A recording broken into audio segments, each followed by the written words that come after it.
and welcome back to the Daughter Arise channel. Hope that you're well today. I'm doing fine. I've just been busy preparing to release information about the next Daughter Arise event, which is called The Gift. And basically the Gift event is going to be a poetry event where I will be sharing some of my poetry with you. And it's the one and only time I will be doing this. And I've been writing poetry since the age of 13, on and off, all these years.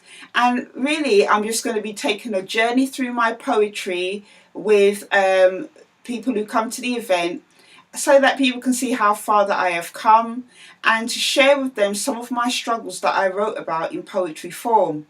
Now, as I said, this is the only time that I will be doing this event, and I'm encouraging other survivors to get involved. We will be having poetry, spoken word, words of encouragement.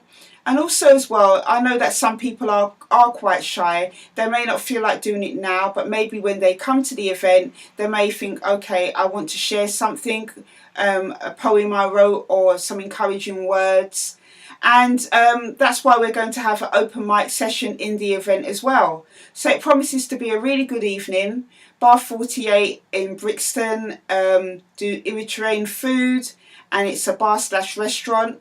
And in between, in the interludes, we will be having jazz performances, and it promises to be a really good evening. Now, I try and use all my experiences and my knowledge and experiences to help other people.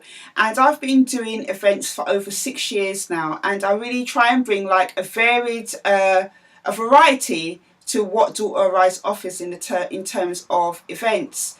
And it is really about providing platforms for other survivors to either share their story, their voice, to be able to socialise and be around other people who have had similar experiences, not to bring each other down, but to empower each other.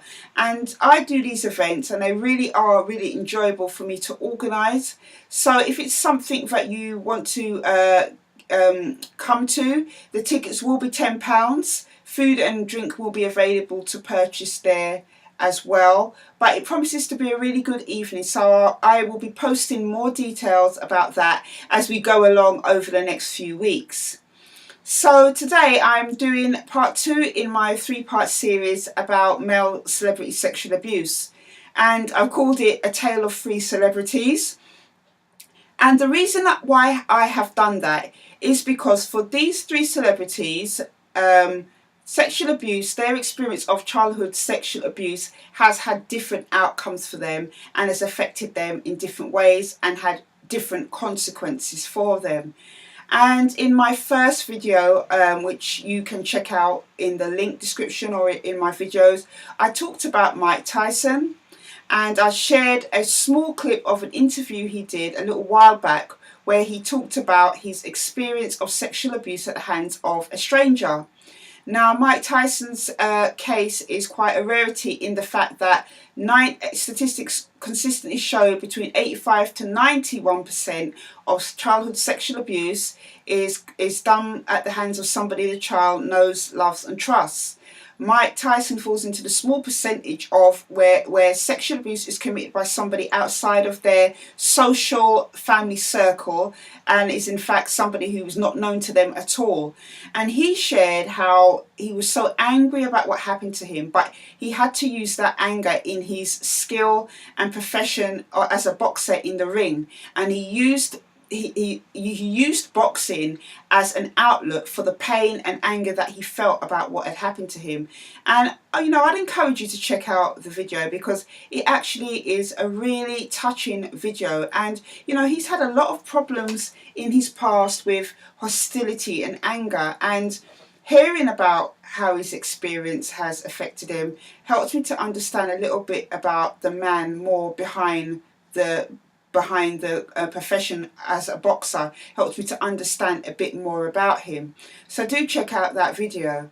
But today I wanted to talk about Chester Bennington, and I must admit I didn't know much about him before. I did know he was in a band called Linkin Park, and I I know that because I remember back in the day, they did a song with Jay-Z, and it was a huge success.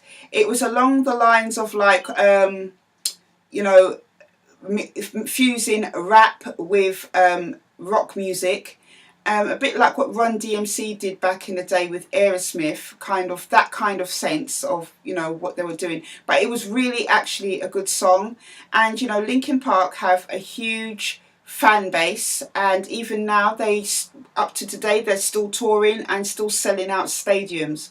So they, you know, they came out, I think they formed in about 1996, and then they blew up with their first album, I think, in the year 2000. And ever since, they have been, you know, a relatively successful band. I mean, they've won awards, accolades, they've played in places all over the world, and they have a huge following. And you only have to read some of the comments that people have left, fans have left on their pages, to see how much their music has meant to them. They've got them through tough times, a lot of people have said.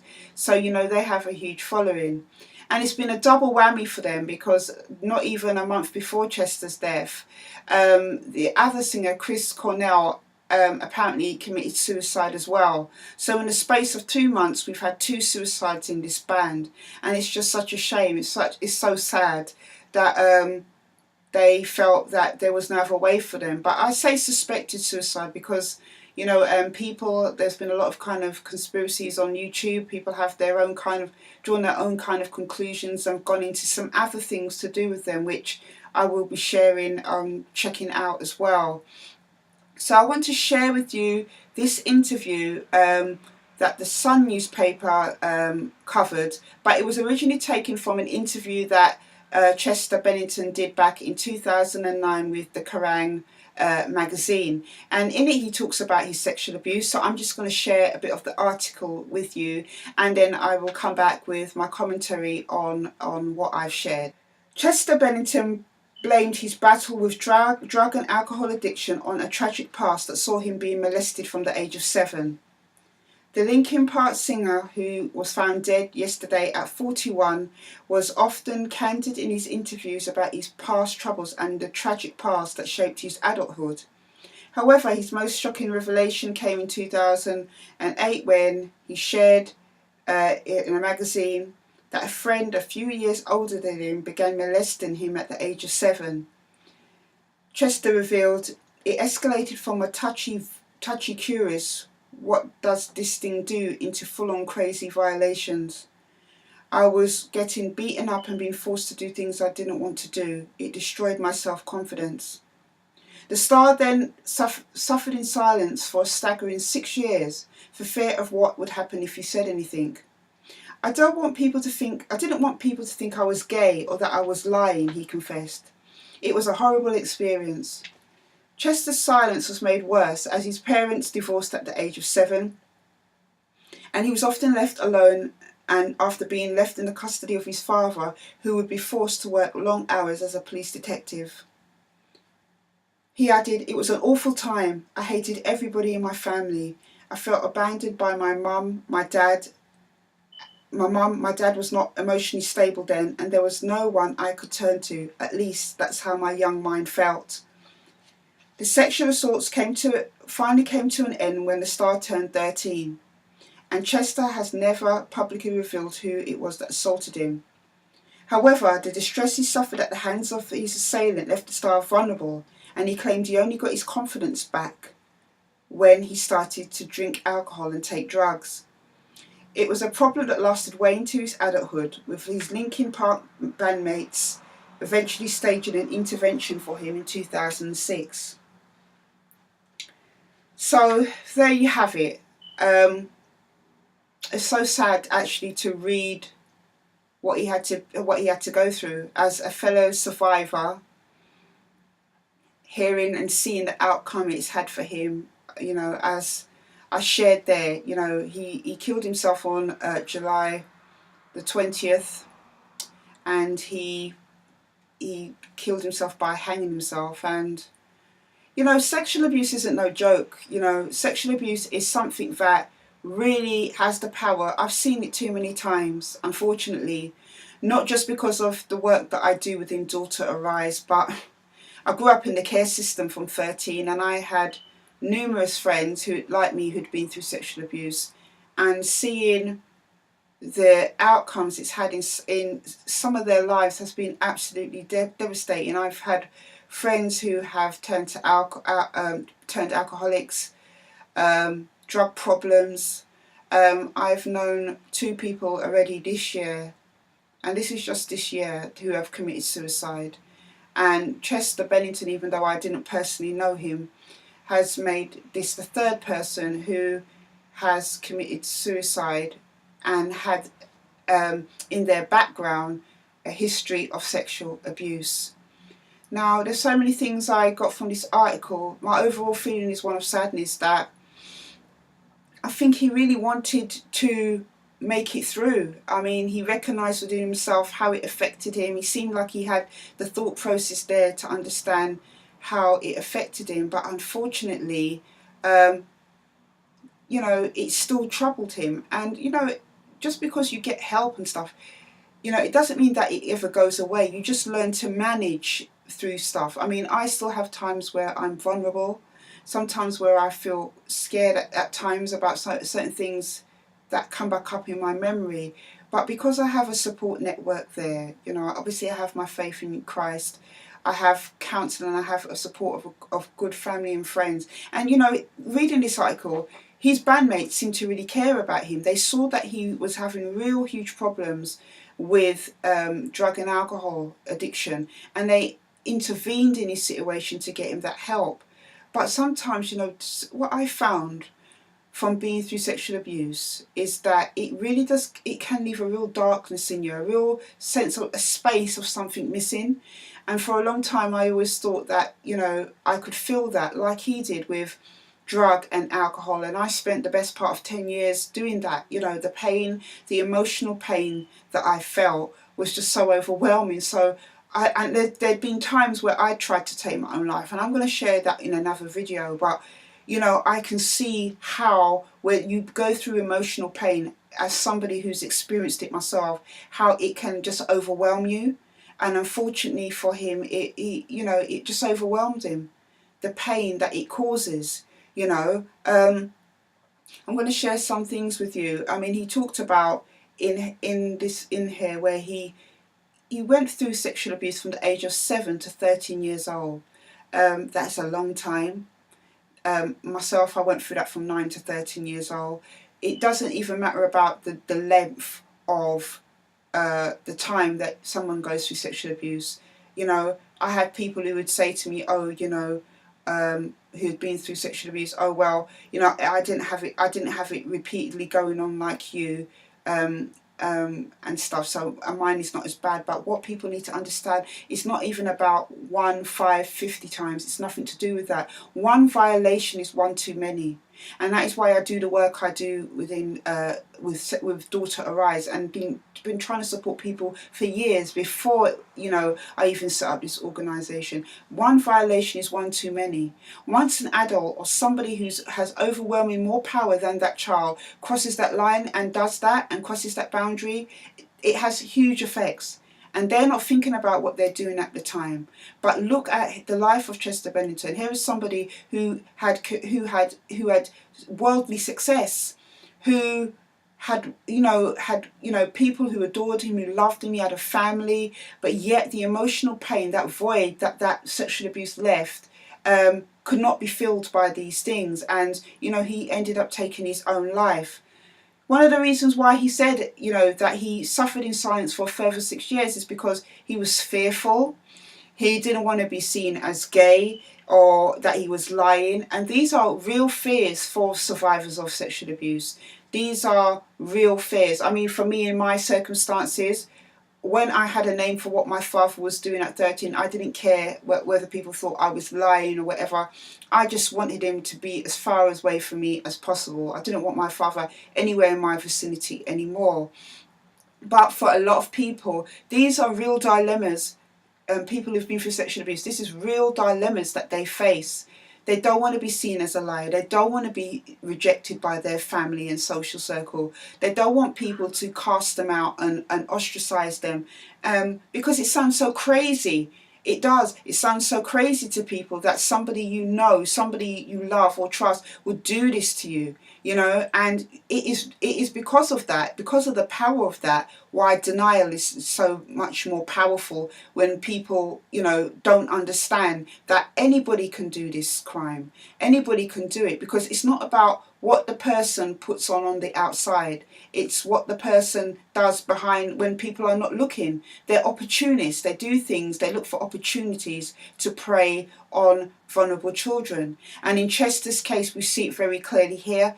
In other articles, he's described his upbringing as chaotic, dysfunctional. In his household, it seemed that his household was quite an open household, of people coming and going.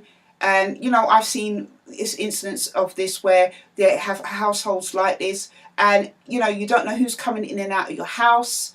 And, it opens up the very real opportunity, the very real threat and risk of somebody coming in and molesting a child. And this was in what happened in his case. Now, when he's talking about the whole thing about not wanting to be seen as gay or being seen as a liar, Mike Tyson talked about the very same thing in the first video. This is what I was saying, that, a lot of men who have gone through sexual abuse as a child don't want to be seen as weak or seen as gay.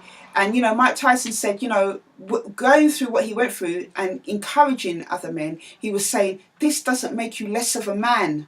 This is nothing, and it's true in what he's saying. It doesn't make you less of a man. But because of society's perceptions of how a man is supposed to be, how a male is supposed to be, this can make it very hard for male survivors to speak up. There's so many things that I feel in connection with his story, because when I went through my own experience of sexual abuse, I read the notes. When I got my files from social services, I read the notes of what my mother said in the background of me disclosing about my father sexually abusing me. She said I was a drama queen and that I was making lies up, that I was doing it for attention. But the thing is, years later, we then find out actually that my own father, who was my mum's boyfriend, had been doing this very same thing to her. But yet I was a liar and that I was a drama queen, and that's some of the things that people do face when they open up about their experience. It's easier to dismiss and to deny than to listen, because in listening, sometimes you have to face a real hard possibility and truth that these things have happened, and rather than going to the correct authorities, a lot of people will shush it and put it under the rug. And it's very hard for a lot of people to speak up. It was hard for him to speak up, and he's saying that the guy that was doing this to him, it escalated from, this touching up and stuff like that to full-on crazy violations. So my interpretation of him saying that is that he must have been raped by this guy, and it had gone on for all these years. One of the things he does say as well is that he never named the person who did it. And one of the areas that I really want to look at more is encouraging people who've been through sexual abuse to go to the police. It's so important. Go to the police and telling them what has happened to you. I know because of the stigma attached to sexual abuse, how you feel people will look at you and think that you're crazy, that no one will believe you. But this is a real danger. This is a real threat, and this is a real fact that people who sexually abuse children do not just stop at one. These people do not just stop at one. Take my word for it. I work with people who have been through it. I have seen it play out so many times. We have the uncle in the family that's abused the child and then gone on to abuse other nieces and abused the neighbour's daughter and all this stuff. They don't just stop at one. And we need to, as survivors, not give these people a bly, when they've done what they've done. And I know I'm saying this, and I'm somebody I take for granted sometimes. I've been able to speak out and talk to people and do so freely. And I know for so many people it's not easy just to speak out. And that's why I put all my energy and passion into creating blogs, videos, workshops, going around doing speaking to really encourage people to speak out, because these people just don't stop. And we need to put a stop to what they are doing. They are ruining lives, and it's going from generation to generation. Self-confidence and low self-confidence and self-esteem is something that seems to come hand in hand with being sexually abused. I mean, Chester talked about how these violations over so many years really ruined his childhood, ruined his self-confidence, and he turned to drugs and alcohol to get that self-confidence back. I can relate to that because, when you have no confidence, I found when I used to drink when I was younger, it used to make me more outgoing, it used to make me more talkable, and because I was quite, I could be quite a secluded person in a sense. I used to withdraw a lot, and alcohol and smoking weed used to give me confidence to be normal. To be amongst people. It gave me the courage to talk and to do different things. But in its essence, it's false confidence. It's false confidence. Because after that high dies down, we're still back at the stage of being depressed. And he talks about going through depression for many years. I went through depression for over 25 years. So I understand that, how it ruins your self-confidence and make you feel that you're not of worth. When you have somebody violating you, it makes you feel that you are worth nothing. Now, other statistics show that people who have been sexually molested, sexually abused in childhood are 3 times more likely to be prone to drug and substance abuse, and also high promiscuous or high risk behaviours, and also 4 times more likely to suffer from depression because of sexual abuse in childhood. Now, these are very real statistics, and it's very hard because a lot of people will internalise their pain, and because of the whole depression, low self-esteem, low confidence, fear of whatever people will say, fear of not being believed, it can make them turn inwards. But my encouragement to you, whether you are a male survivor of sexual abuse or a female survivor, is to talk to somebody about it. I'm a big advocate of confidential helplines in the first instance, because some people might think that they don't have a real understanding of what counselling and therapy is. I'm a big advocate of those services because they've helped me along my journey at different parts over the years.